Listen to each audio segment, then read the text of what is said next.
Hello, and welcome to the Todd and Taylor Show. I'm Todd A., and with me is... Taylor Trask, me. And with us is... Emily Kelly! Hi, Emily. Hi. Very enthusiastic. Yeah, that's great. I hope we're all energetic tonight because we have an awesome topic to talk about. We're going to talk about Wonder Woman. Yes. Greatest superhero movie.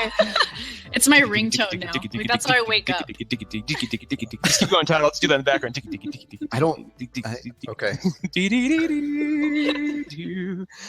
I mean, the greatest theme song of all time. I'm just going to lay that out there I right seriously, now. that's how I woke up this morning. And usually I'm like, I hit my snooze like 14 times. And this I was like, nah, I'm up. I'm going to do yoga. I'm going to start the day. Whoa. Get up. I perhaps I'm a glutton for punishment. I went back and watched Batman versus Superman, the extended cut last week before I saw the movie. And I knew that theme was in BVS, but I didn't at the time at my previous viewings of BVS, I did not understand how intentional it is. Like, it is Wonder Woman's theme, and it's when she shows up. I always thought it was like the Justice League theme. But it's literally like, even when she's like there, you'll hear this, you know. Yeah. Yeah, it's pretty cool. So anyway, we should hit before we hit first impressions. One thing we always like to do is talk about how did we see this? What are the circumstances under which we saw this? So Emily, why don't you set us up? What day did you see this and how? I saw this on Thursday night at 10:15. It was late. It was a late showing for me. I'm getting older now, but also I had a vodka Rita, which is God's gift to man at this point. I'm glad you brought that up. I did see that on your Instagram, I believe. So it movie was lit because of the movie, but also because of the vodka Rita. So I saw it in like regular D or whatever. Regular I didn't see it in 3 because I wear these gigantic glasses just in normal life. So to wear gigantic glasses over my other gigantic glasses is not fun. And the 3D never looks the same for me. So we just saw it in regular 2D. Kind of lit.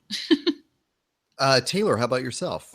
I saw it Saturday night, 9 p.m. That was the first time. I mean, because I couldn't do it the Thursday night. I really wanted to. And you know you mentioned getting old, Emily. There isn't. I have looked, and I don't think there's a Denver theater that does a Thursday midnight debut anymore. That used to be like my rite of passage, was to go to all like the summer movies at like the midnight Thursday showings, and they're all like 9 p.m., 10 p.m. We're out of here by like 10:30. So just that's. That no one is interested in, I think, staying out that long. So it's interesting that's shifted. I feel sad for youngins who won't have that opportunity. Anyway, I saw it Saturday night at 9 at Alamo Drafthouse. So I had what's that? How many D's? 3, 2? Oh yeah, sorry, 2, just 2. They didn't. Yeah. Well, and I always like to, unless the movie's like explicitly made for 3D, I always try to 2D it first, and if it feels like it might be worth a 3D, I'll see it like a second time in 3D. Just because that's interesting that you go 2D first and then 3D second. Yeah, because like I feel like if you've seen it in 3D, seeing it second time in 2D is just a lesser affair. You just feel like it just isn't as good. Where if you go the other way around, you're like it's the next time you see it, it feels like it's new because you're literally already going to have a dimension added to it. Yeah. So there's that. So I mean that was in the Alamo Drafthouse is obviously a wonderful affair. So I had my my ginger lemon beer thing. What the hell are those called? Moscow Mule. There we go. I had a Moscow Mule. Not in the copper cup. They neglected to put it in the copper cup. And then a sober person at this viewing. I went. This is heartbreaking, but I had tickets for Thursday night at 8 p.m. and realized I could not make a deadline, or or I could cancel my showing and make a deadline. So that's what I had to do. And I rescheduled. I went to see it at 4 p.m. on Friday in IMAX 3D. The first time I saw it. And then I went again yesterday to a matinee and saw it in the normal 2Ds. So, Interesting. Yeah. I was wondering if you'd seen it multiple times by this point. I was thinking about it. Obviously could not. Yeah. I mean, I'm so, yeah. Hit me with the first impressions, Emily. Oh my God, you guys. I just and I was so nervous. Like, I think I talked about this at least on the Geek Directive. I was so nervous before. So, but first, I mean, it was just a good movie, like not just a comic book movie or superhero movie. It was just a good movie of like really good cinematography. The soundtrack was great. The acting was great. The chemistry between Gal and Chris Pine was really great. So, I mean, I just came out so happy of not just like, thank God that this was just a good movie, but that it was such a good representation of the character and of the world. I was blown away. Like, I'm so happy with it and happy with her. And I'm like, still like days later, I'm like, this was a great movie. Like, emotional. I'll tell you, it's hard. I mean, because I did see it twice, I had different emotions while seeing it. And I know that in the first one, I had this like thought like appeared, fully formed in my head, much as that Greek lady busted out of Zeus's forehead. Athena. But Athena, thank you. But that like in the middle of it, I went, oh, my niece is going to grow up. This is going to be like her superhero kind of thing.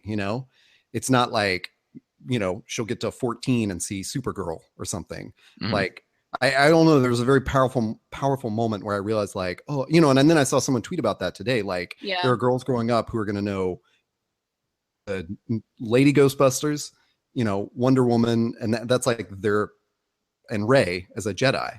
Yeah. And that's I don't know, that thought hit me the first time I saw it. The second time I saw it, this is really weird, when I saw it in the normal 2Ds, I was getting chills in every battle sequence and every like emotional moment, like just literal, like my whole body would be covered in chills, which was weird because I'd already seen all those things. I knew they were coming. So Taylor, what about you? What was your initial takeaway from this movie? And I said it going in.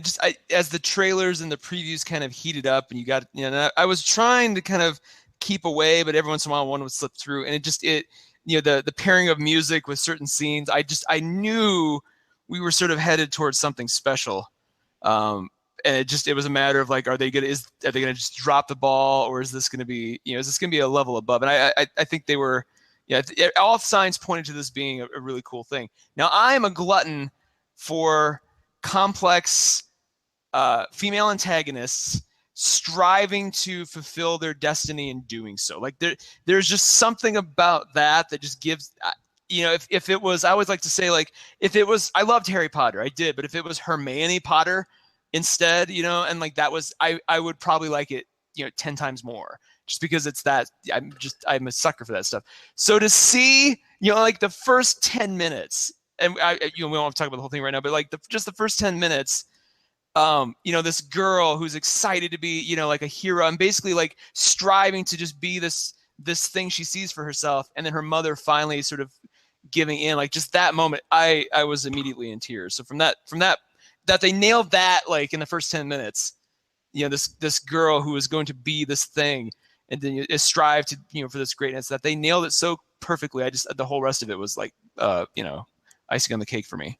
Yeah. I thought I was going to cry like more, because everyone like in my feed was like, I'm crying. And I think I just like had some fire in my blood a little bit this week or something, but I teared up in a lot of moments. But like, I'm with you, Todd, of like sitting in the theater, and I had much more of a visceral reaction, like with Star Wars, of like, being such a huge Star Wars fan. Like, I like Wonder Woman, but she's not, my favorite. But of that, little girls, like my cousins, are gonna like that it makes sense to them. Like, this is just normal to them. Like, of course that women are heroes and Jedis and generals and stuff. Like, duh, of course, because Wonder Woman.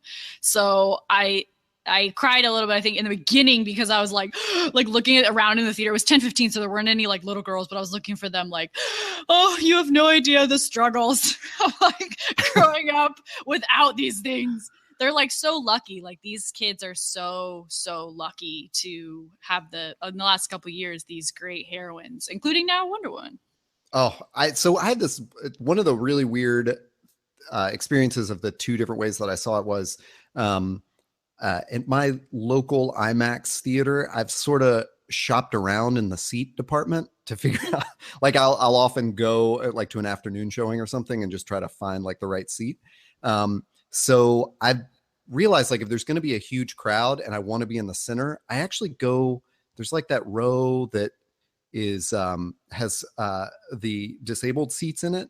Mm-hmm. And so it has like, there's like a lane through it, like a walkway. So you're not in, there's no row in front of me. So I can stretch my legs out. But the result of that is that no one sat in the front two rows that are separated through that little path.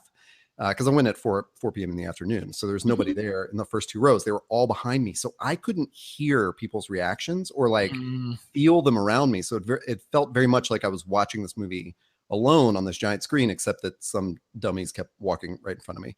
But so it was very weird. Then when I did see it at the matinee, it was a ton of families. And even if it wasn't families, it was like there was a group of teenagers on both sides of me where it was like a mixed, boys and girls who had all come out to see this movie in this matinee. And so I don't know, there was just I don't know that I have any like direct things to draw from that. It was just a very different crowd, and to hear people's reactions to things was really interesting. I didn't hear anybody crying though. That's what I saw on all my feeds too. That just silent crying. Yeah. Girls are really good at silent crying.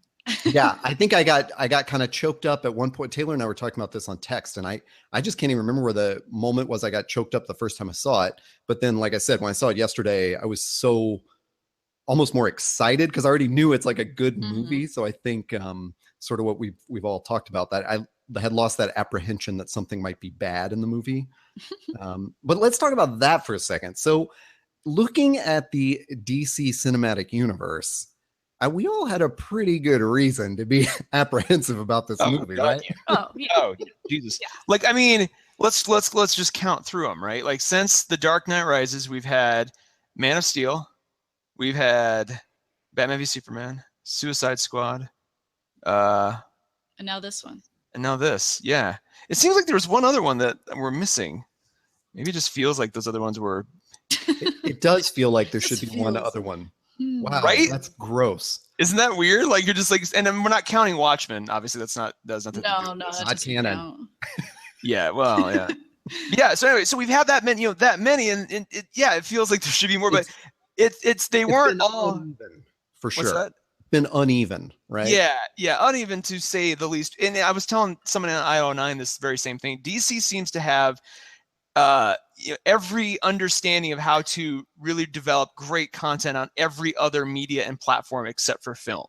Like, their video games are spot damn on. Like, the Injustice game is amazing. Their TV shows are amazing. Their comics are amazing. But the films, they just can't figure it out. And I don't understand that. And the fact that Warner Brothers and DC are all intertwined, it's not exactly like Marvel and Disney, where Disney doesn't own the IP, the comic IP. Warner Brothers, like, you'd think that the Warner DC, sort of mind fest would really be locked in, especially on the film side. Like, the film side would be like 10 times what we see on the Marvel side, as good as it is. Just hasn't happened. So, there was every reason to think of, and especially with, some of the usual suspects producing or being involved, like the Snyders or a couple other Warner Brothers executives, you were left to wonder, well, how much control did Patty Jenkins have?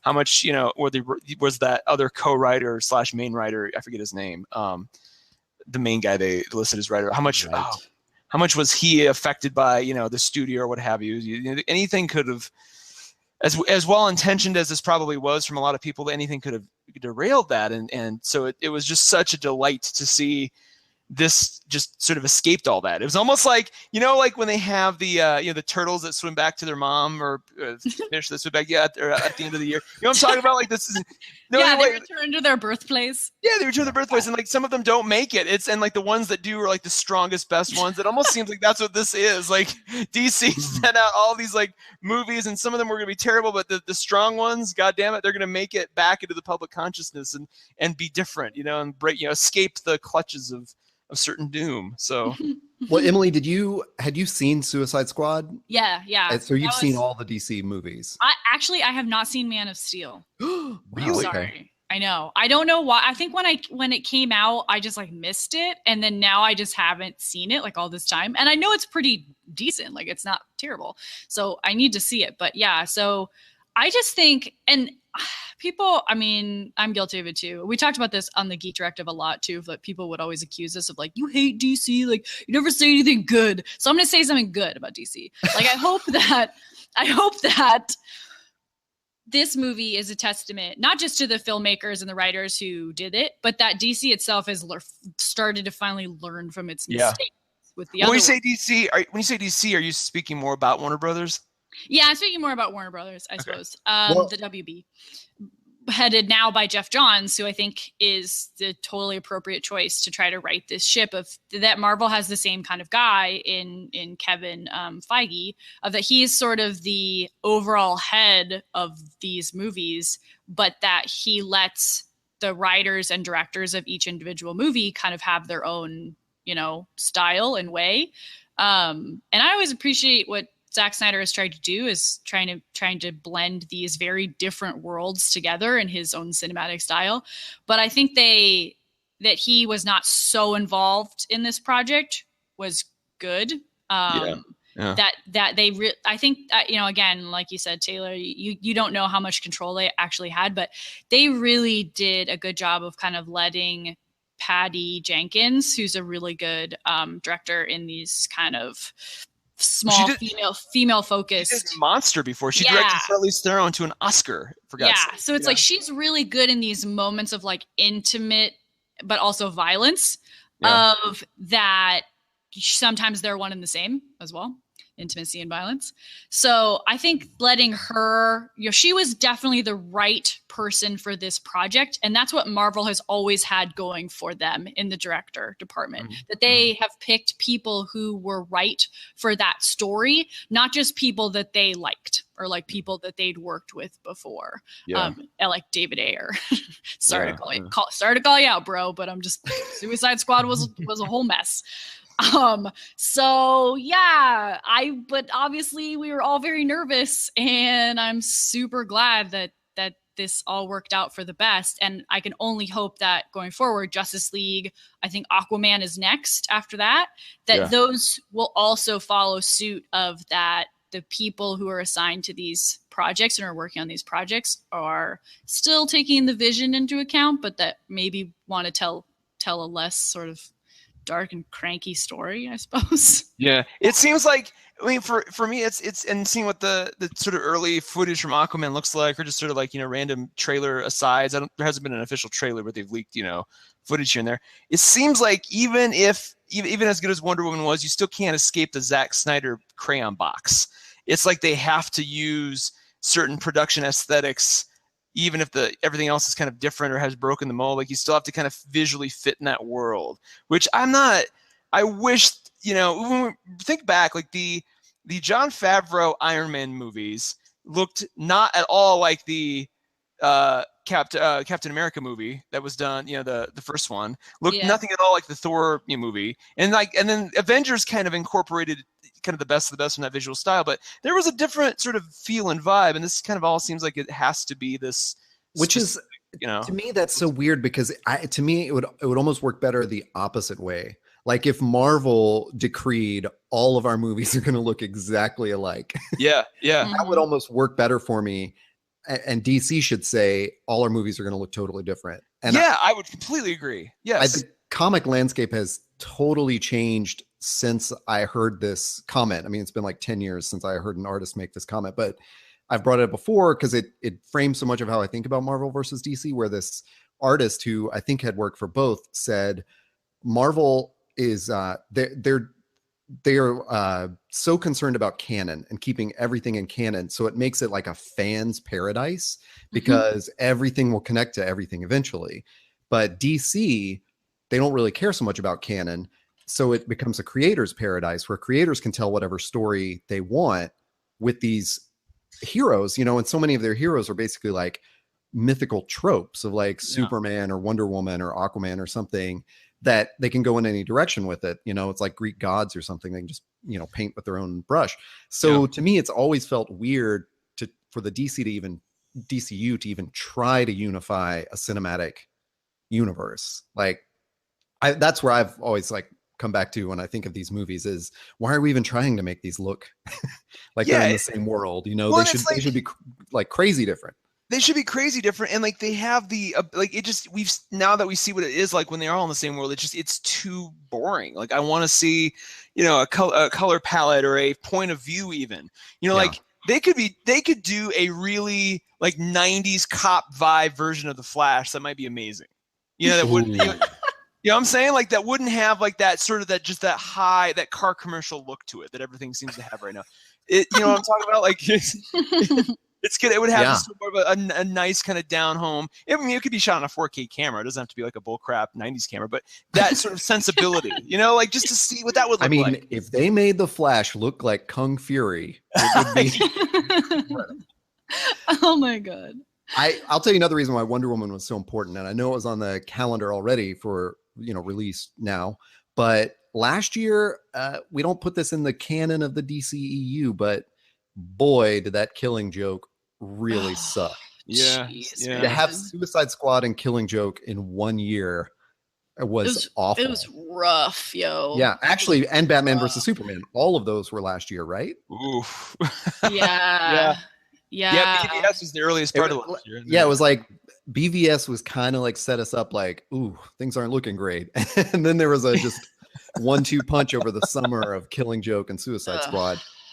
And I could possibly I mean, if you two would allow me, and I won't do it tonight, I would bore you to tears trying to explain Batman versus Superman and its good points. I've already told you that movie for me. I can forgive everything else, but you got to get rid of Jesse Eisenberg as Lex. Yeah, like that. I agree. I totally agree. I mean, I can stomach, Batman shooting some people every once in a while, or Superman being like mean face, but Jesse Eisenberg's Lex Luthor was just a travesty. I'll even give you Martha as long as you get rid of give me freaking Army Hammer, give me anybody else as Lex Luthor, and we're good to go. Well, anyway, my point would be I've watched that several times to try to make sense of it. And Suicide Squad, I watched recently with the same thought of maybe this will make a little bit more sense on the second viewing. And it's even worse to me. Yeah. I have some friends that have said it gets better. It's a typical superhero movie or something. But to me, it's much worse because all the plot holes just stand out. Nothing makes sense in that movie. Anyway, moving on, we should actually talk about some of the cool stuff in Wonder Woman. Yeah, they're doing good. We got to pat them on the back and send them on their way. You got to give credit when credit's due. Come on. Who is this? Who are you talking about? Warner Brothers doing, yeah. Let's talk about the good thing they've done. Yeah, great. Was there a scene we're all probably looking at the same document of notes that I made, but was there a scene that really quickly let you know, gave you faith in this movie? And if so, what was it? And Emily, what would you say to that? Man, I really liked. It's so hard. I mean, there were so many good ones. Right? I know. Seriously, so hard. I wasn't trying to lead it somewhere because I think the whole thing with the little girl is so awesome. But when the Battle of Themyscira starts, I mean, that, I've already said twice, that just gave me so many chills yesterday. Yeah, were you surprised? So were you surprised that was so early on, based on the trailers? I thought that was going to be one of the the finishing move or something. I was just like, holy crap! Now. As soon as they showed little Diana watching them train, all I was thinking was, I think it was Carly Lane that tweeted, give me a movie called Daughters of Themyscira. And, yes. Yeah, I'd seen that before I went in. So as soon as that started, I was like, oh yeah, let's have more of this. I was already kind of, annoyed thinking they're only going to be here for 10 minutes, Yeah. Where are they going? So to get that battle so quickly, just man, that's just what a send off to the movie. I was very happy. Yeah, that was super good. And I mean, and just like the fight choreography was really, really on point. And I was going to say this too when we were talking about the Snyderverse earlier, but I think his style of film actually worked really well for this movie. Like his kind of muted color palette plus the bright color palette. But that also that really cool slow-mo fight stuff that that I fell in love with watching 300 and Sucker Punch was so badass in those scenes where, especially for Diana, because, and it makes sense for her because she is definitely extraordinary, you know, that her abilities are above what a humans are, as all are the Amazons. And just Robin Wright, man, like Connie Nielsen. I mean, God, yeah, like what a career revolution for like Robin Wright in these last like 5 years with House of Cards and now Wonder Woman. Of just like, dude, what? Sidebar. Have you guys seen the Barbie Antiope doll? No. What? Yeah, it exists. Is it good? Barbie has a line of like Wonder Woman dolls, and the Antiope, or however I'm going to pronounce that wrong, because they all said it differently. Yeah. Antiope. Wow. Look at Princess Buttercup. Wow. Yeah. I mean, it's like $45. Oh, I'm going to buy it. I'm going to buy it. It looks so bad. I work with Mattel sometimes that I will ask for their discount and they will buy me this Antiope. Yeah. It's killer. I want it. I need it. Oh my God. But did anybody? Here's a random question for you, and this is that fight scene's important for, you know, just its sheer epicness, like we discussed. But there was a hot second when I was thinking, okay, somehow Antiope is going to be like one of the villains in this whole thing, and like, you know, she's going to betray and kill the queen, and I was constructing the movie I thought they were going to do in my head, as you do, you know, especially because you're trying to like just play that second guess DC game, and then it wasn't that at all, and she was just like a cool, strong aunt who, you know, sacrificed herself. I was like, holy shit, this is not going to be predictable. And all of a sudden that kicked in a new level of excitement, because I'm like, man, they might pull some fast ones on me.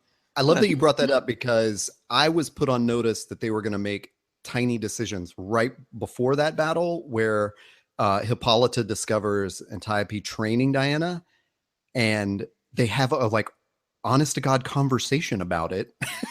Yeah. Which you never see in a movie. Like you always see the one mother take like a staunch yes, no position, and then the other person take a staunch, opposite position. And that's how it goes. And then they have to defy him anyway, where they actually have like a reasonable thing where, Antiope's like, he's still around. Like Ares is still here. You feel it in your bones like I do.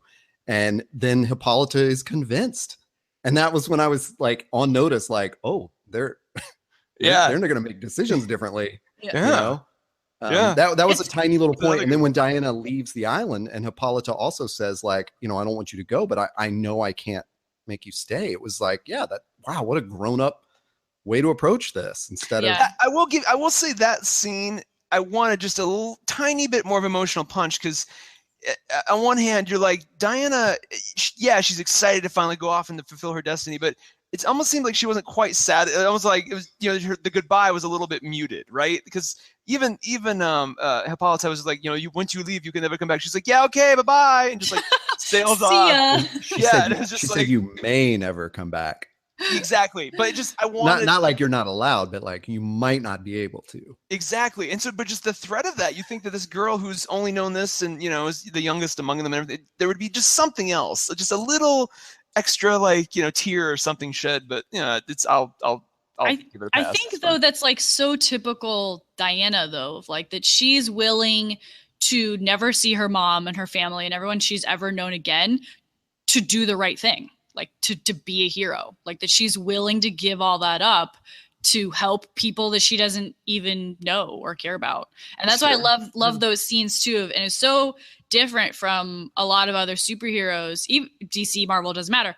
So, and just in particular male heroes, because that's really the only ones we've seen so far, of that they're always very begrudgingly they take on this hero-ness, like they're like, okay, like I have these special powers, like I guess I'll go save the world. And Diana's like, see you later, mom. I'm going to go save the world because it needs saving. Like that she doesn't back down from the fact that she is a hero and that she could save people ever. Yeah. She just goes for it.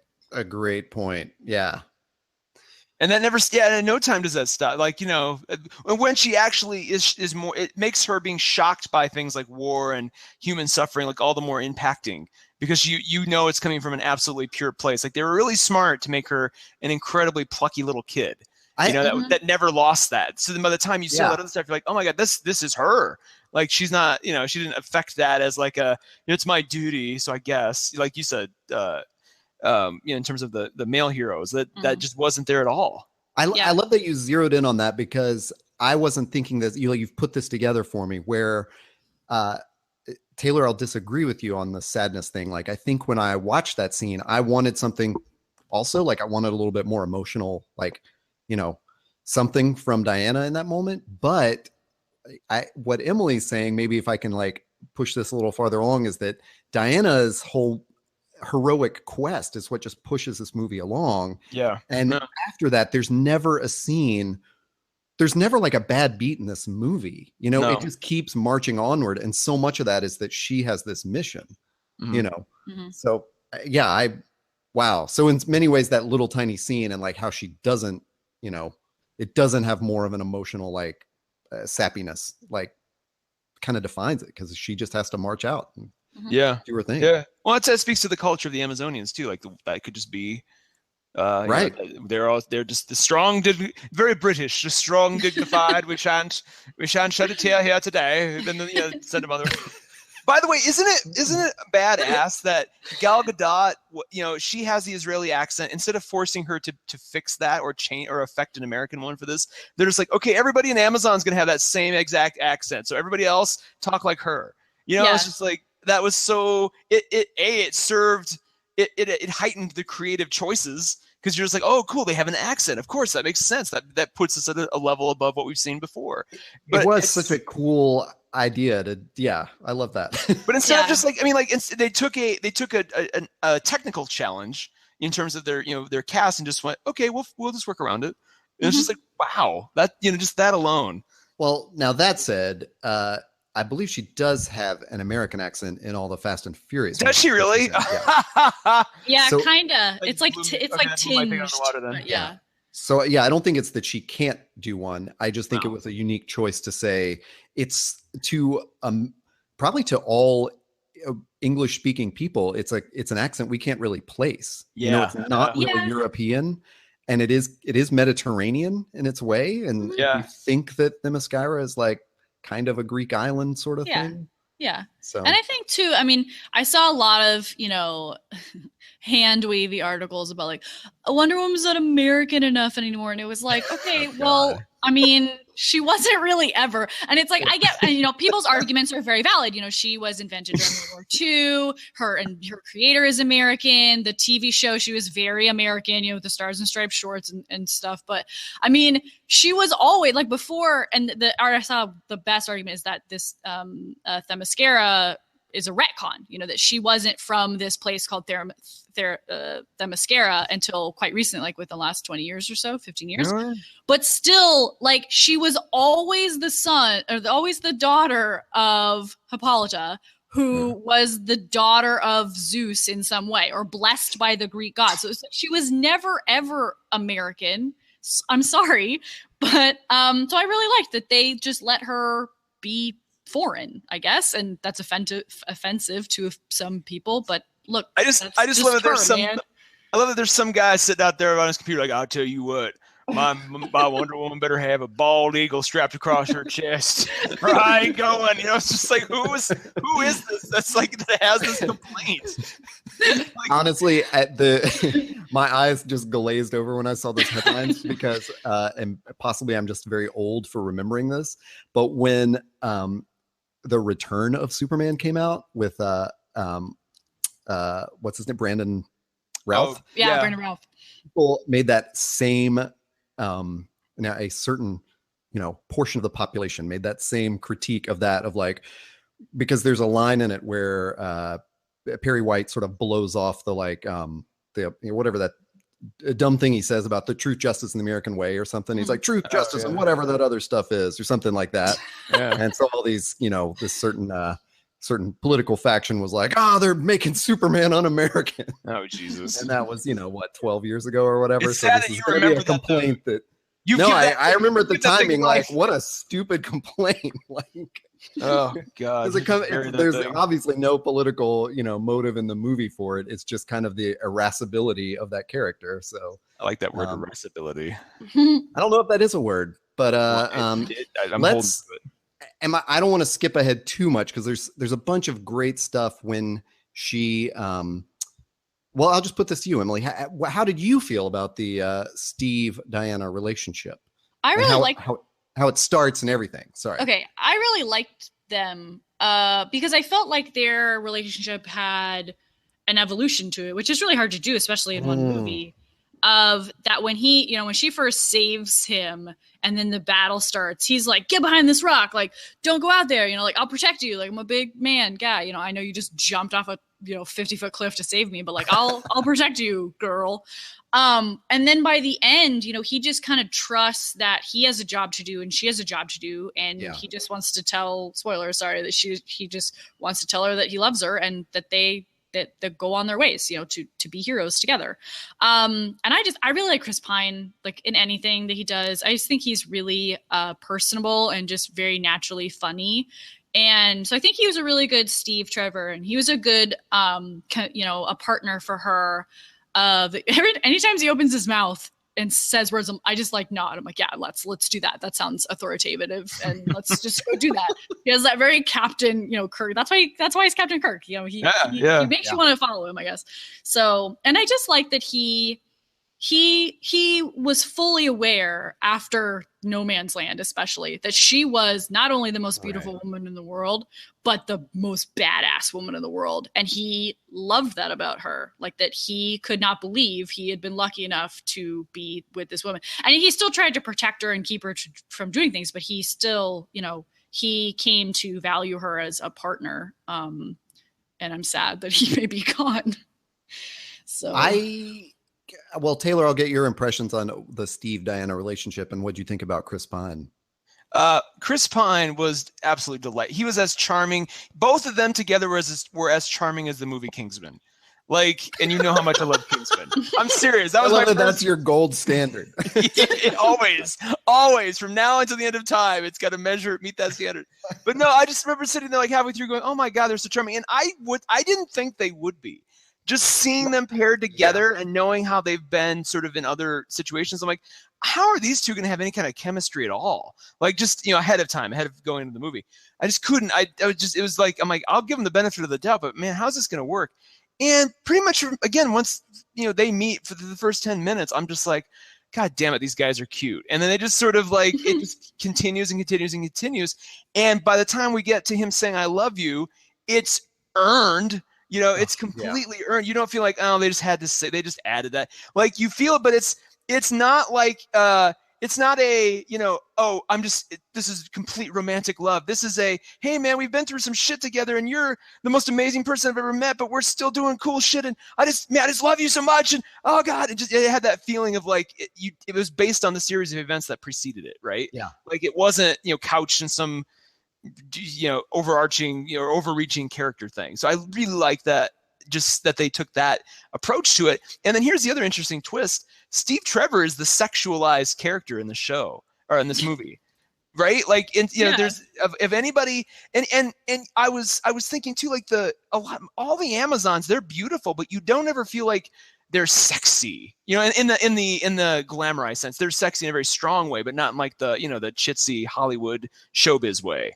They're not right? sexualized in that way. Yeah, exactly. So it's like, at no time, and I'll talk more about Wonder Woman in that regard in just a minute, but like, they kind of just put that in Chris Pine's lap, and he more than sort of steps up to it. So it's just kind of interesting that a man kind of has to take the burden of that for once. It was kind of refreshing to see the switch. It's just like, oh good, this is What? I will say about the Amazons too. Sorry that the one friend guy companion had it right of that you're both terrified and aroused because that you're just like, you could snap every bone in my body, and I kind of want that. I like it. I don't know. Like, what's your number, girl? Like, do you have a boyfriend?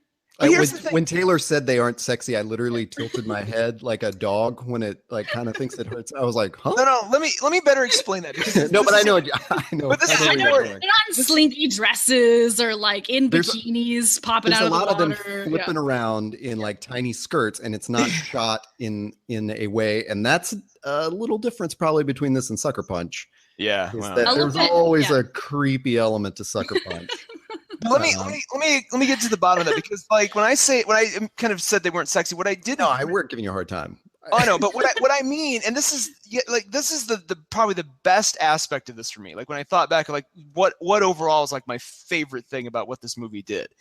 It showed us a character that is in Gal Gadot and in Wonder Woman that's gorgeous, that's intelligent, a physical powerhouse, charming as hell.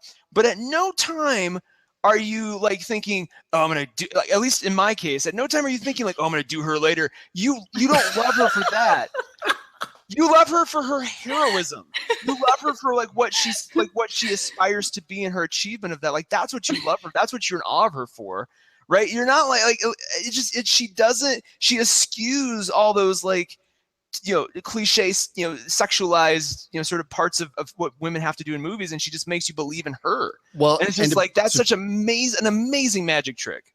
To put it in like really like concrete terms, because I mean we know where you're coming from. I'm sure. In Fast Five, I'm going to talk about Fast and Furious for the rest of the podcast now. In Fast Five, I mean she's not in that movie for very long before there's the scene where it's like, well, how are you going to get the whatever thing from that his handprint guy over there? Yes, handprint. That's right.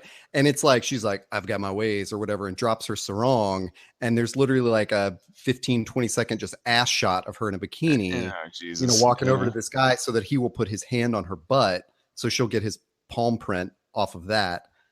And it's like that's the opposite of Wonder Woman. Yes. And I mean, it's so true. And I think this is a really good indication of like films about women by women will be different like that. Films about women by men will all, the wokest dude in the world may be different, but like movies like Fast Five by dudes for dudes. Things like that. And then in Wonder Woman, for women and dudes also by women. Yeah. So well, and none of the Fast movies are really about the women at all. Like even when they're like, we got strong women, it's not about them. They're still cars, obviously. Yeah.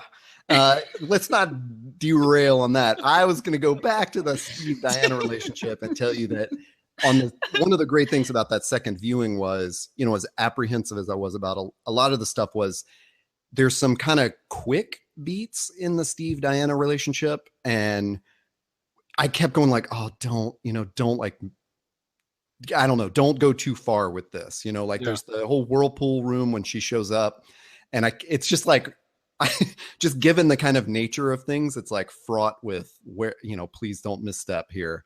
I don't know what that misstep would look like. I almost don't want to imagine it even. It's just when like the boat scene, when she lies down and she's like clearly like kind of tapping her fingers, because they've broached the subject of sex, and it was like, oh man, don't let there be a kiss or something right here. And so seeing it the second time where I was so reassured that all those beats were going to play out the right way, it felt so much better. I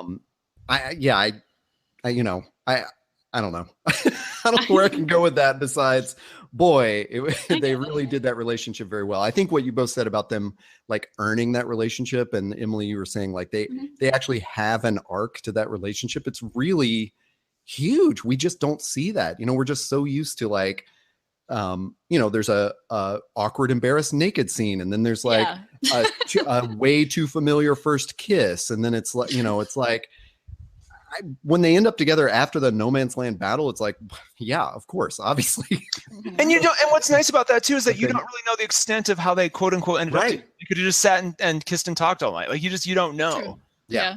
My favorite thing about that was like people were like, oh, is that Diana's first kiss? I'm like, girl, no. Like, no. She says in the boat, doesn't she? She alludes to the fact that she's like, we've understood all the different ways of the pleasures of the flesh, and we don't. Yeah, and she says like she learned it from a book, but then, and I don't know how much of like comic she put the bunny ears up. A book. Yeah, a book. But of like now she is bisexual, like in comic book canon. So, but it was just really cute. If like people are like, oh, so innocent. I'm like, oh, you don't even know. You don't even know. Well, now on my second viewing, when Antiope gets shot and Hippolyta comes to her side and Diana comes to her side, and then there's one Amazon that bolts across the field to her side. I thought that too, Todd. I see where you're going with and this. The second time I saw it, I was like, yep, that's her partner. Yeah. I believe it's the woman that when they're in the training scene, it's the very first time you see them, and there's like this like big shot where they kind of like zoom in on Antiope walking over, and she asks this other woman like, how are they? And that woman's like, oh, they're good. They're very good. You know? I think so. She's like her second kind of, I think. Yeah. So I'm sure she has a name. Yeah. I don't want to, I don't want to read too much into that, but I think that was the direction of that relationship, was where they were going with that. Sorry. Yeah. I think, now that we've talked about Steve, we can talk about this next amazing scene that obviously changes the movie for us, which is the no man's land scene. Discuss. I don't even know how to jump off there. I just like my first reaction was like when he kept going like, they've been here for 2 years or whatever the time was, and he goes, no man can cross it. I just whispered to myself like, I'm no man. That's totally what I expected too. I'm glad they didn't. That was another one of those like signposts. You're like, oh, you didn't do the obvious, stupid, cliche thing. Like, I know, but when that was probably the best scene, just because it was like the most powerful and impactful of that she showed off all her powers but just showed off her sheer bravery and selflessness of like, I don't care what's on the other side of that field because there are people in that village who need my help. So it was score by Rupert Gregson Williams. Oh man, and it was like so typical, so quintessential World War I too. Yeah. By the way, I saw a lot of people being really confused that this takes place in World War II, and it doesn't. It's World War I. German bad guys are very confusing to people, I guess. Did the lack of like absolutely no Nazi paraphernalia not show them? That's like I don't know, some whatever. But it was so typical World War I looking of this gross, muddy, open field. They just sat there and like fired at each other, like threw grenades and stuff. It was so great and just like so perfect to frame her as this, selfless badass. So that she's like, well, I'll just go over there. Like, I'm really strong. I'll go do it. Bye. Such a perfect reveal of her armor. Like we'd seen like a couple of hints at it, and then just for that to be the first time you see it was, that was such a cool, impactful reveal. I also like that, like Taylor touched on it too, that Steve is the sexualized one. Steve was also like the embarrassed one. Yeah, he was like the prude, like, oh my God, you're not wearing anything. And it's like, well, no, she's all covered up, Steve. Like, settle down, guy. Like, yeah. How do you expect her to fight in those other outfits? Come on. Yeah, man. and real quick, let's touch on that. Like, they must have, it's the same costume to an extent, but you can tell they've denked with the colors a bit to be much more vibrant, much more visible. At least they're shooting or color correcting that way. So just it as a costume to me is like as perfect as you're ever going to get. Yeah. Like, I don't think you're ever going to find something more appropriate, both for the time and like sort of, where we are as a culture and our design sensibilities, but also just practicality. Mm-hmm. Yeah. And Definitely. It's one of the things that's like obviously kind of Snyderized, but I think it totally works with the colors and the armor to it, because it's not, I don't know. Because it's not like a bathing suit that's red, white, and blue. You know? Jesus! They had it, by the way, before, you know how Alamo runs their like like playlist of cool, funny, interesting videos before each movie, and the videos relate to the movie in some way, shape, or form. So they were doing a bunch of they were showing all the failed Wonder Woman pilots, like kind of like 2 or 3 minutes of them back to back with like some like Adult Swim style like commentary in between, with the black white text and everything. And so they showed like the first one. And then, the first one was the worst one. So the first one, it was literally this woman in like granny panty Wonder Woman, like kind of like shorts and like this sort of like really ill-fitted top. And she was literally posing in front of the mirror for 2 minutes, not doing anything but just posing and like smiling at herself. And then she like walks out of the bedroom and like walks out of the house like she's like a 50s housewife. And I'm like, what is going on? And then like the card cuts in and goes, obviously that wasn't picked up after that pilot wasn't picked up or turned into a series. I want to go back and find that thing because it was so just horrifying. And then it's funny because then like they showed all the other pilots and none of the pilots could ever figure out how to do this right or accurately, or they're just all a mess in some way, shape, or form. Like the second one that they tried wasn't even. It was a blonde woman who wore like a space suit. It was really weird. So I think it was like we're finally seeing like Amazon armor, Yeah.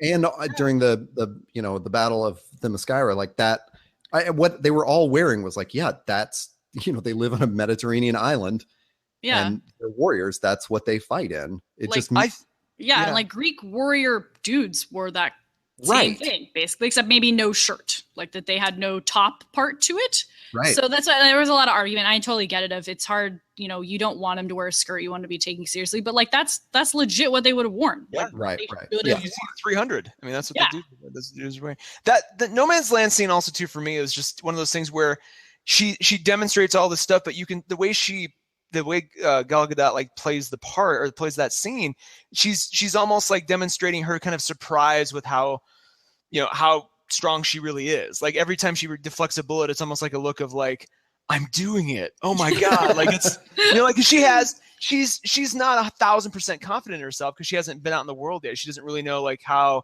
what the depths of her limits actually are. So that's kind of one of the first scenes where she's really, really putting herself out there, really like, testing her limits and it's working. Well, and I'll contrast it with another superhero movie, which is in Captain America, the First Avenger, that I have a real problem with, which is I can't stand, quote, superheroes when they just use guns. And there's like a giant montage of Captain America just riding a motorcycle around and shooting Nazis.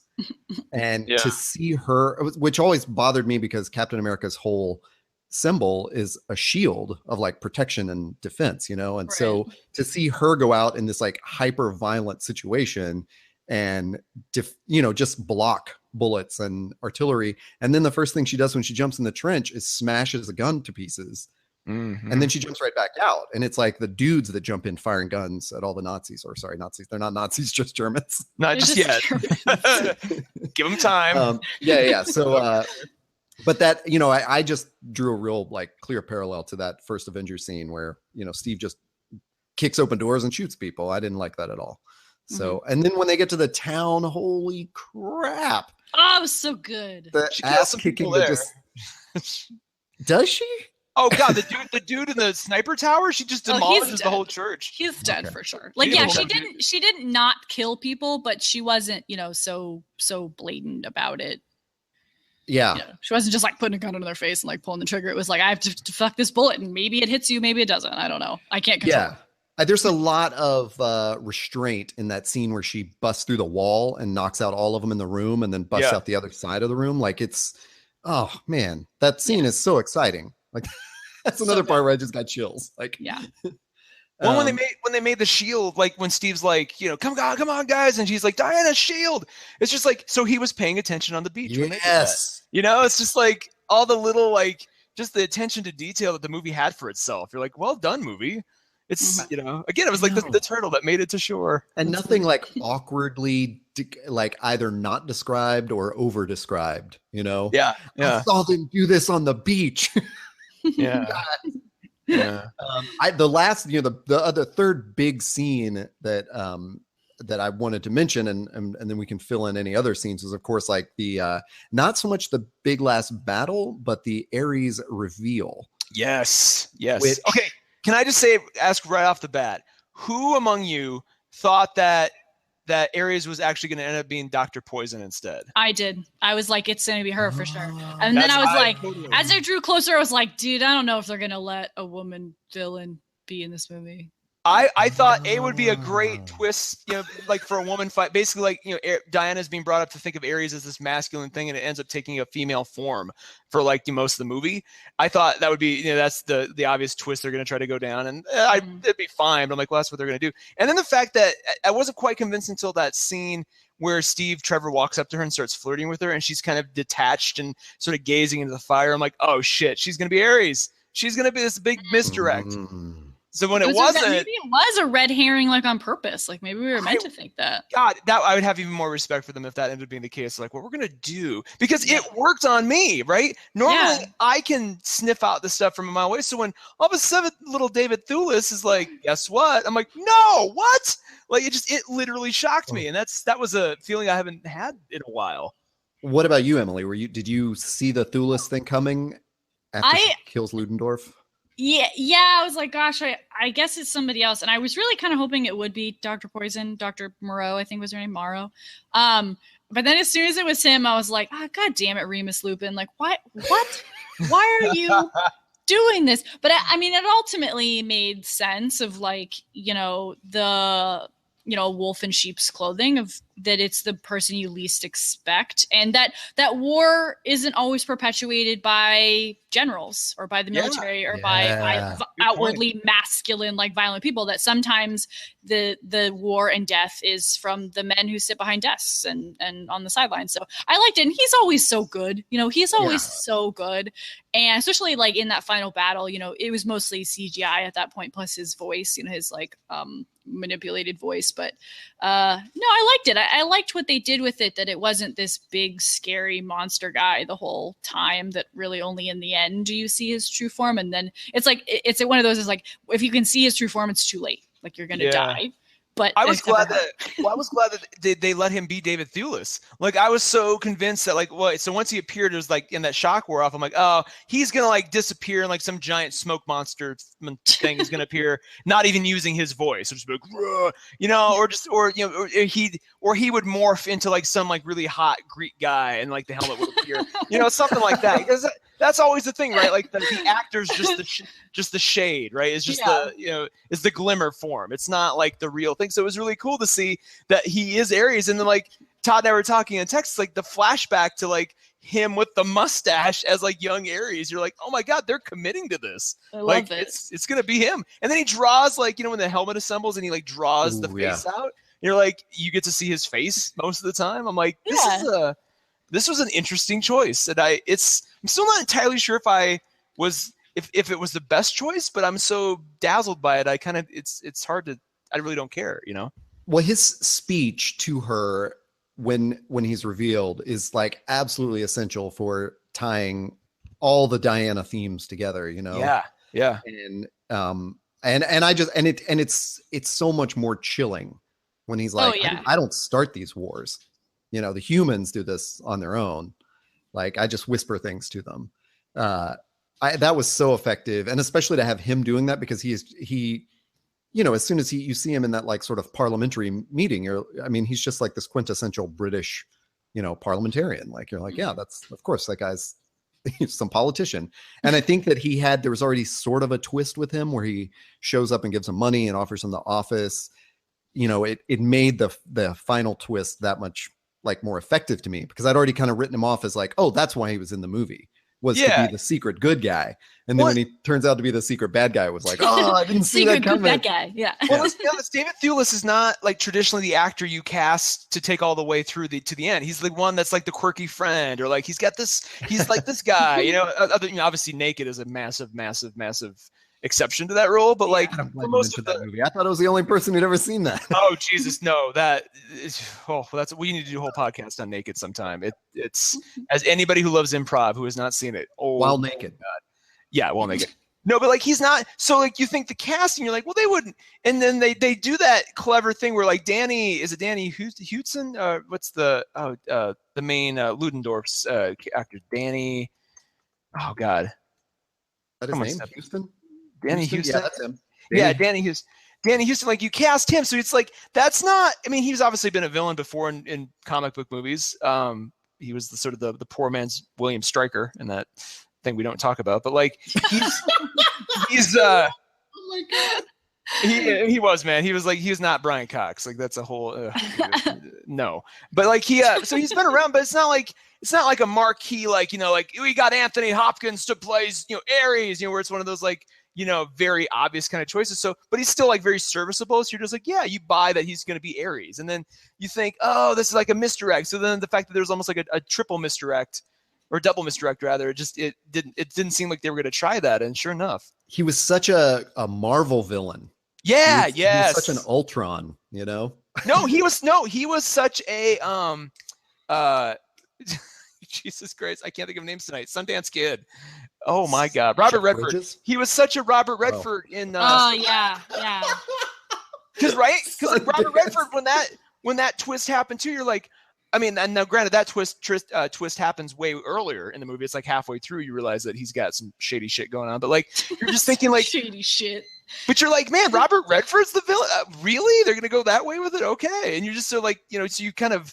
You're strapped in more than trying to second guess the movie when they do these kinds of things. Yeah. Well, everything about Wonder Woman, like it just the way it defied all my, you know, it assuaged all my apprehensions and it defied all like the little sort of tropes that I thought where it could go awry. Like I just bought in by that point. So when, even though it was kind of obvious that like she was the God killer, just to, you know, hear him say that and stuff was so like just a perfect beat again. Like the rhythm of this movie just landed everything. And remember when the God killer thing was obvious to us, but there's like 6 and 7 year olds who aren't that savvy yet. So that's going to be like that, you know, that's going to be like the first big twist. And then all the other stuff's going to be like even more mind blowing by comparison. You know, there is, I don't know if you can call it like a little, it's not a callback. I don't know what we would want to call it, like a reference to that or something. But in Batman vs Superman, when she has the sword, one of them is like, a sword? And she says, I've killed much worse things than this. You know? So when she had that sword, like I had just watched that. So that was in my mind of like, you know, oh yeah, she's got to kill something much worse. So when he destroys it, I don't know. I was, like I said, I just bought into everything at that point. So it was perfect. Nice. Yeah. Nice. So just a couple of like wrapping up, like speed round kind of thing. How did we feel about the gang of dudes with her? I mean, I liked them. It was kind of hard. Like I liked them. I get the need for the ensemble, especially after, because, you know, like the Batman vs Superman, we saw that photograph of them. So it would be kind of weird of like, I don't know if they had planned to have them in already, or that was just like a weird thing that happened of like, well, this photo, people really dug it, so they're like, let's put those dudes in the movie. But I don't know, all planned out because Snyder did the story, and I think he just knew like we're going to tell the story of these. I don't know. I kind of liked him only for the sense that it showed the different ways in which war affects men. Of that, you know, the one sniper, the one Scottish sniper who's like my spirit animal with his kilt and stuff.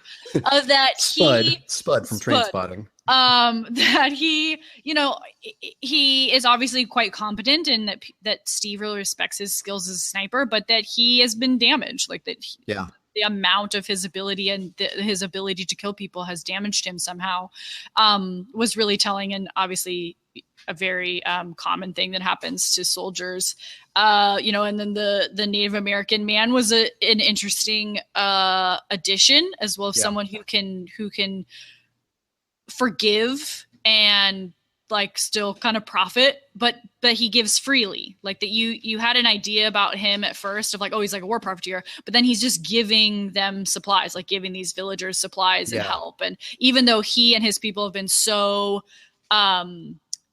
downtrodden, that he still has like generosity in his heart, was really great. Are we meant to take away that he is Apache chief? I don't know. I don't think that's canon.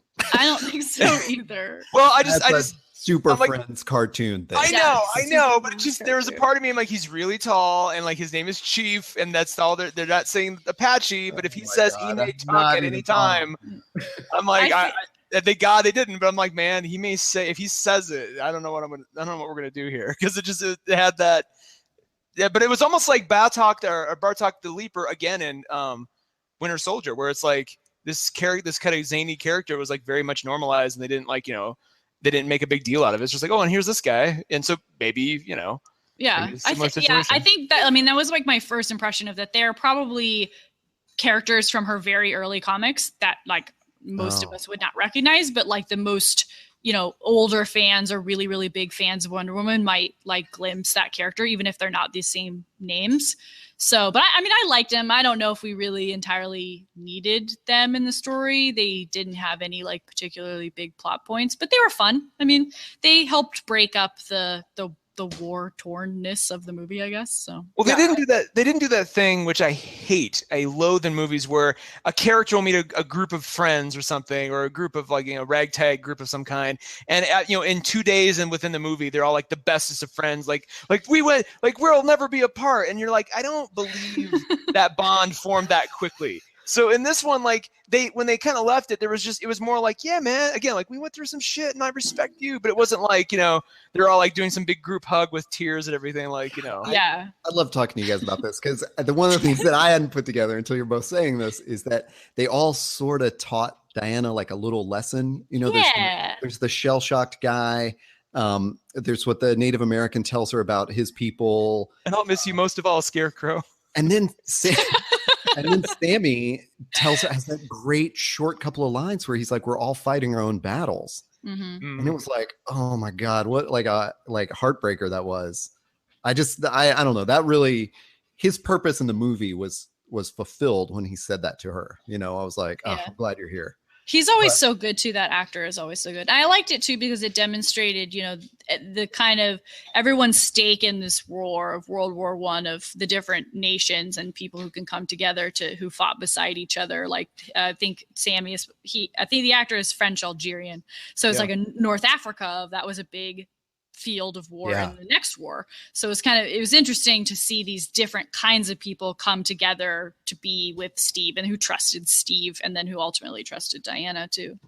Yeah, I think it was important to kind of ground Steve as not like another lone wolf. If it really had been just the Steve and Diana story, it would have because one of the things Taylor and I always talk about is that like, and you too, Emily, when we talk about Game of Thrones, is like that bouncing off of like skepticism of certain characters. Taylor and I've been talking about this with American Gods lately, but just to have Steve talk to, who I'm now going to call Spud because I cannot remember that Scottish character's actual name, but just to have him tell him like, you're crazy if you believe all this was pretty cool. Like, yes, you need to be told like these crazy myths you believe are crazy, and then have them get through that, and like it's proven that they're wrong. That's what makes it very cool and believable. Mm-hmm. I'll tell you one person that was underused, even though I don't know her from the comics, is Etta Candy. Yeah, she's like one of the really, really old school, like in the 60s, I believe. She was like Wonder Woman's. So Wonder Woman like retires from being Wonder Woman at one point and like goes to be a newspaper reporter, like own a clothing store, and like she's like normal for the most part. And so I believe Etta is like her gal pal, in these like comics in the 60s of like that they like just hang out together. Just and, like, the Betty friends. and Veronica of those Justice League or something. It's worth noting she was brought back as well for Grant Morrison's Wonder Woman Earth 1 in a really obnoxious way. Yeah, she's a sorority girl. She's like the president of the sorority that like Diana runs into, and she's like, "We got to get you decked out, girl." And it's just so in some ways it was sort of like elements of what she does in the movie, but just way not good. Her as a little British assistant was, I think, kind of a nice little framing device for her. Mm-hmm.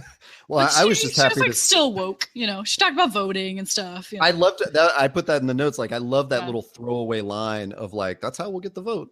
And you could tell, like, if they wanted to make a big point out of it, they might have, had a discussion on it. But it was dropped off in this way of like, you could tell Diana was confused by that. Yeah. That was, I think we talked about when I joined you for that like 75th anniversary or 50th anniversary of Wonder Woman podcast. that we talked about this of like why World War I is such a perfect setting for this movie is because she's coming into this world where women can't even like vote yet. Like that's so weird for her. And that was when this whole thing about, speaking of Alamo Drafthouse, of all these female only screenings. And I was like, cool, well, you guys have had male only voting for like ever. So just let us maybe have this. I don't know. Guys, I heard Taylor gasping in the background. I hope that was when he realized that was played by Dawn from the British Office. Oh my God. That's exactly what I was thinking. How the hell did you know that? What the heck? Because I knew that's who it was, but I was frantically Googling her Office character's name because I was like, God, what was her Office character's name? And then I hear Taylor doing that right as I'm looking at it. Because you're like looking at your face and you're like, why do I know her? Well, no, I was looking at the IMDb page and I was like scrolling down and it said Etta Candy. And I saw the profile picture. I'm like, who's that? And then this blonde lady? Pulled it up and I was like, oh, and as soon as I saw the picture, I'm like, oh God, it's Dawn. And I scrolled down. I was like, how is that the same person? Like a couple of her facial expressions, like as soon as it happened in the movie, I was like, where have I seen this? Oh yeah. I can't believe you knew. Wasn't she in Shaun of the Dead too? She was the sister, the girlfriend. Yeah. She was good in that too. Not as successful as Martin Freeman, I'm afraid. She's had her moments, but Martin's kind of. He's awesome. Martin's outlived Ricky Gervais, which is. Never thought I'd say that. Anyway. Okay, so based on this, hopes and fears for Justice League. How are you feeling? I'm feeling better. And I just kind of hope that Justice League is only Wonder Woman, but also Aquaman. Some Aquaman with a sprinkling of Aquaman with mostly Wonder. But no. I mean, I will say I'm really sad for Zack Snyder. Like what happened to him and his family is fucking terrible and awful. And I'm glad that he and his wife, his producing partner, has taken time like to heal themselves and their family. And so, and I'm actually, not just because of Wonder Woman, I'm actually feeling slightly better because Joss is such a good closer of things. And Joss is, I think he respects Zack enough, like, that they kept saying this of like, no, the film itself is not going to change. Joss is just going to like make sure the editing goes through, like film any pickups or whatever. Joss is really good at making sure ensemble things make sense and that the characters get the screen time that they deserve in a way that makes sense. So I'm feeling better, partially because of Wonder Woman was really good and partially because Joss, who's a director and a person I really respect, is going to be overseeing the finalization of the movie. Now, I may have read a little too much into it, but just the way you actually brought up Sucker Punch without a tone of total disgust. Oh, I love Sucker Punch. Makes me think that, okay. So, and Taylor and I we have varying degrees of Snyder fandom. We're not like total defenders of him, but, like, for example, I thought he did fine with Watchmen. I have no problem with that at all. Yeah. But other things. I liked Sucker Punch too, but it's very difficult to discuss because it's, I don't know. Yeah, like I definitely problematic film. It's when I saw it as a younger, less woke woman, I liked it a lot because it was, a bunch of female heroes doing it for themselves. And yes, it was hypersexualized and there was a lot of gross, creepy stuff that happened, but the soundtrack was great. It was this really cool thing of like that girls can cut robots with swords and like be heroes and get away from their abusers and punish their abusers and stuff. But yeah, and 300 is probably one of my favorite movies. Like just that and his style of filmmaking was so perfect for that. Just as is, and I mean that's how he got this job, right? If he took a comic book that's kind of out there and weird and has now made an entire world out of comic book movies. So yeah. His achievements cannot be denied, I think, in the comic book movie world. Emily, you don't know this story, but I've probably told it on this podcast where I actually watched the Watchmen director's cut in a special screening at San Diego Comic-Con with Zack Snyder, like moderating the panel. So he was just talking about it like as we watched it, and he was so awesome and like, just normal and fun. Yeah. And like, he's a geek just like us, you know. Yeah, he loves these characters in this world just as much as us, which I think can get, you know, it trips you up sometimes. I mean, look at us, like we just talked for 2 hours about a character that we really love. And so I forgot to say this before, of like that I don't know Patty Jenkins is like relationship with Wonder Woman or comic books, but maybe the fact that she wasn't so close to the characters and the world, and you know, so invested in telling the story she wanted to tell rather than the story that should be told, helped a lot in that. So I think that's my hope for Justice League as well, is that they, under the now a watchful eye of Jeff Johns, that hopefully they can kind of rein that in a little bit, of going back to the characters at their very core and their core values. That they form a team, you know, that the characters are the ones that we know and love, but that still fit in this universe that Zack Snyder has so masterfully started to create. Yeah. Taylor, what about you? What are your hopes and fears for Justice League? Well, I had been sort of optimistic about Justice League, but after seeing this movie, I'm kind of like, I don't know, man. Like, I'll see it, and even more apprehensive because of how good this was. Yeah, because it's like, I don't want her cluttered up with other stuff. Like, I want her to like have her, like, she needs to be like. It just felt like we were gonna get like a half-hearted, like, sort of, you know, throwing in a Wonder, you know, here she is, and I want to see, you know, surely they anticipated some success with this movie, so she'll have obviously a prominent role, but I'm guessing all the marketing for Justice League shifts in a big way to be very Wonder Woman centric from this point on. Like, I'm you know, she's gonna be the center of all the posters. It's gonna be very much that way. So I'll definitely see it, but part of me almost wishes, in a perfect world of my creation, there would have been this would have been the Iron Man of the DCU. And it would have been like The Dark Knight Rises with like a different ending where Batman doesn't die, you know, and it's something else happens. And then there would be the same time period, and then it would be this, and then you'd build into Justice League without even revealing your plans for Batman, and you bring back Christian Bale like later, but she's the genesis of the whole thing. So just that idea, or that need to have that, I'm just kind of like, there's another version of the DCCU that works really, really well based off of this movie that I feel, you know, we should have at some point. Well, yeah. I can't let a podcast go by without acknowledging that, like 2 years ago, Taylor said he hoped Wonder Woman would be the Captain America of the DCU, and now more than ever, I'm like, yes, she should be the team leader and the center of this. And so that's all I'm hoping for from Justice League, is that although it looks really heavily like Batman is the leader, but yeah. And I mean, that's not, say what you want about like Ben Affleck's Batman. I think he's a fair Batman for the Batman they're trying to portray.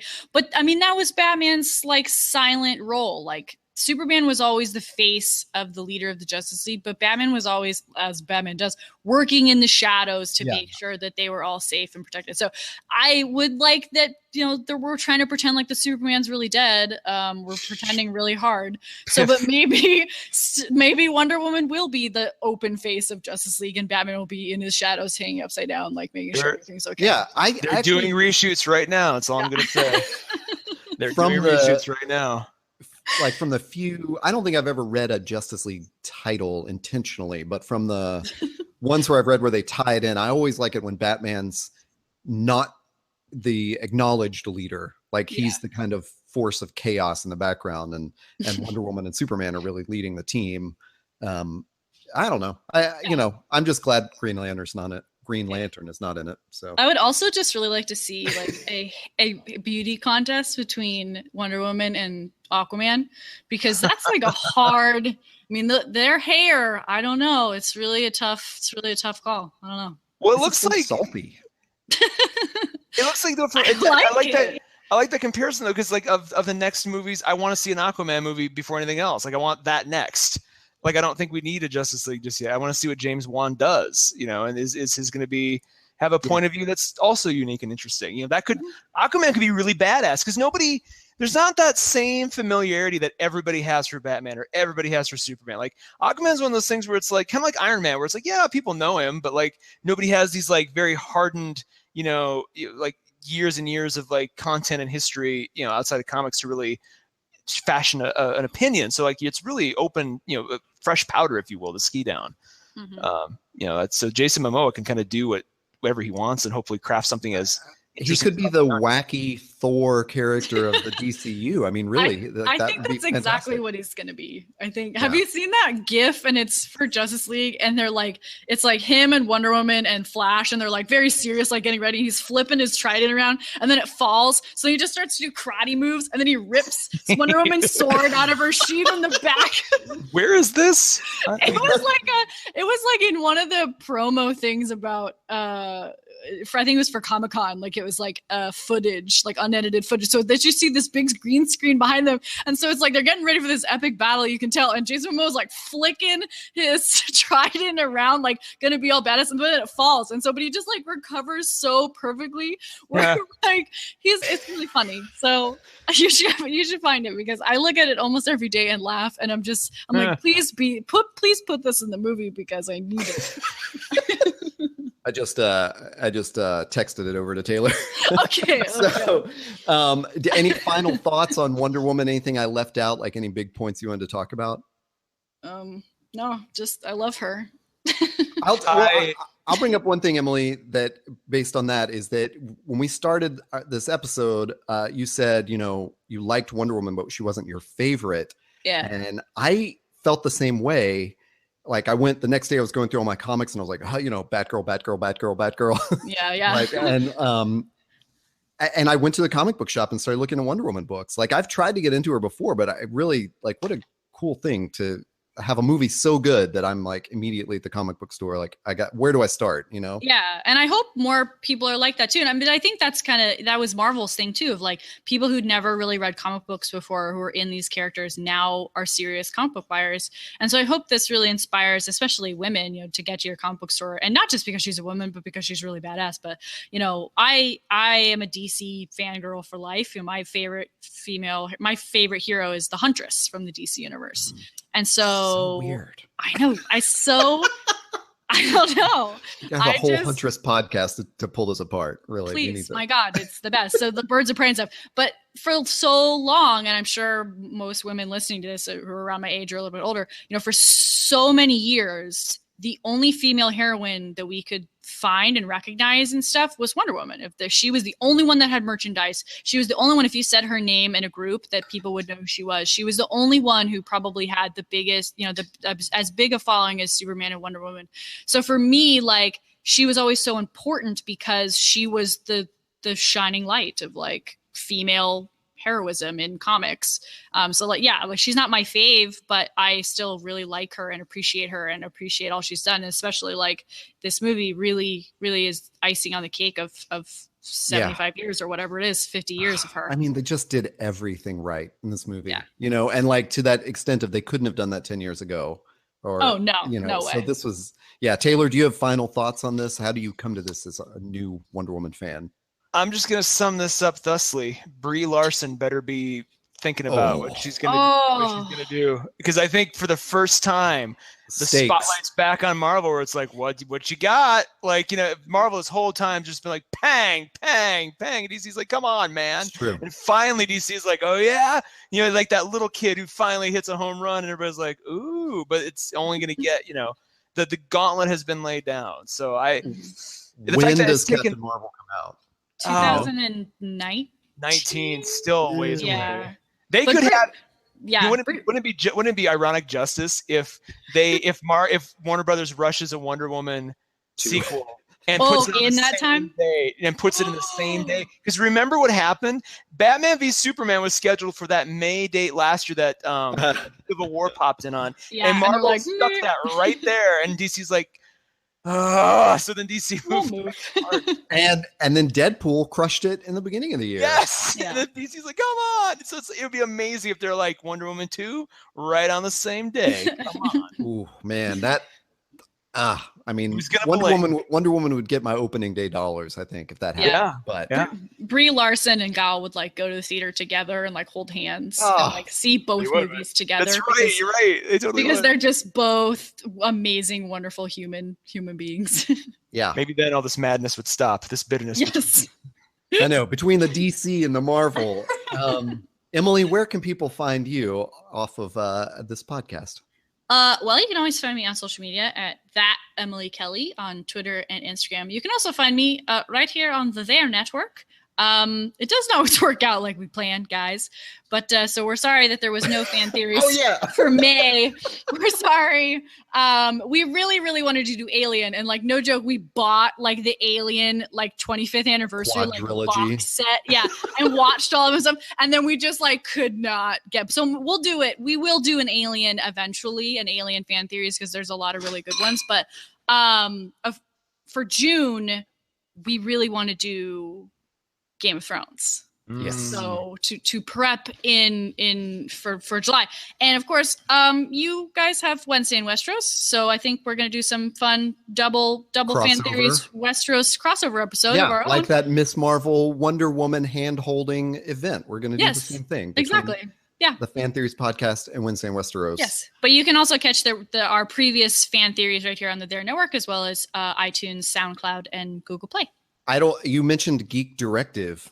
I didn't know about this. Or is this podcast? No. That was Assembly of Geeks. But it's now called Geek Directive. But no, I haven't been on that one. But if you enjoyed that podcast when I was on it, you should still listen to it because they're still really good. Yeah. Cool. Taylor, where can people find you if they want to yell at you about your Brie Larson opinions? Oh, well, you can find all Brie Larson opinions given and taken at Taylor Trask on Twitter. And also just anywhere you see us online, there.network is the website. And, look us up on Facebook, Twitter, everywhere else. And Stitcher. And listen. Stitcher, Apple Podcasts, Pocket Cast, Google Play, for the pods of the world out there.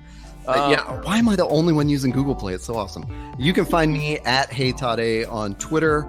Emily, thank you so much for joining us. Yes. I'm so happy that you could be available to be on our Wonder Woman podcast. We always love talking to you, and especially about this.